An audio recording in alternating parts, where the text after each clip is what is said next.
TRS Clips, India's smartest podcast, brings you India's smartest YouTube channel. Make sure you hit subscribe, make sure you hit the bell icon.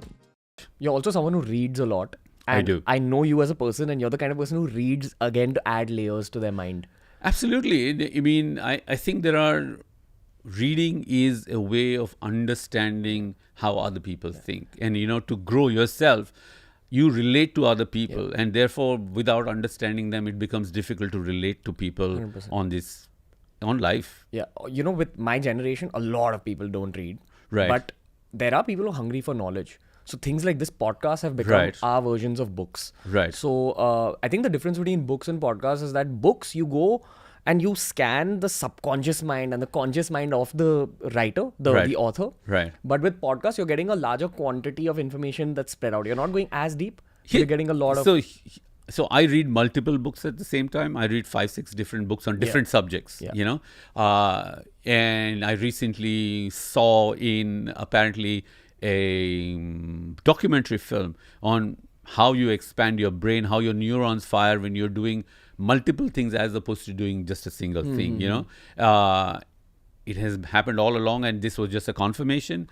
But it's not like I would read a book from page 1 to the last page. I mean, I go back to books in different stages. And the most important thing is picking out the essence of the book, because the author has spent a lot of time qualifying that thought. There is a single line. If you can collapse a book into 5 lines, that is really the essence of the book, And to me, always, more important than what somebody has done in their lives, like artists, for instance, it was always important to me to understand how they grew up, what their influences were, and how did they think.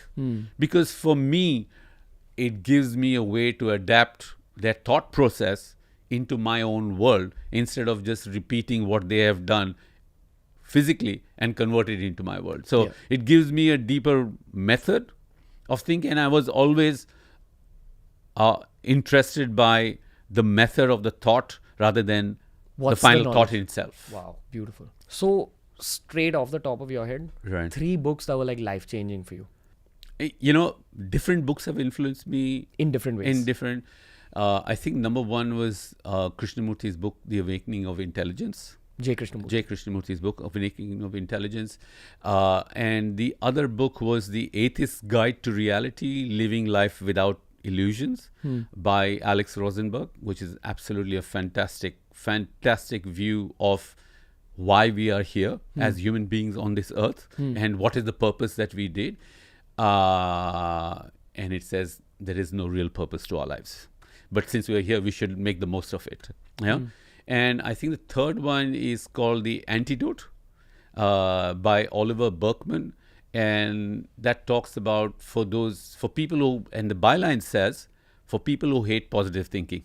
And I think it's a real great view because positive thinking was created in the 50s and 60s in America for people to get over the war and depression and live in the future and escape what they were living then, Today, if you look at the millennials and Gen Z, everybody wants to live the moment.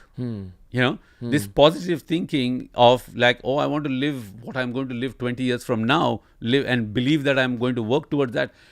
I don't know how relevant it is in today's world. I think it's coming back. It's making a huge comeback. So I think that, contrary, I feel that, positive thinking is in today's world, people want to live today more than today. And you look at, and that's the reason why everybody has 15 different things that they don't last in a job for 6 months or 8 months, So people are they're searching for what makes them happy. And sometimes small things don't make them happy, Positive thinking is just live like you're happy today.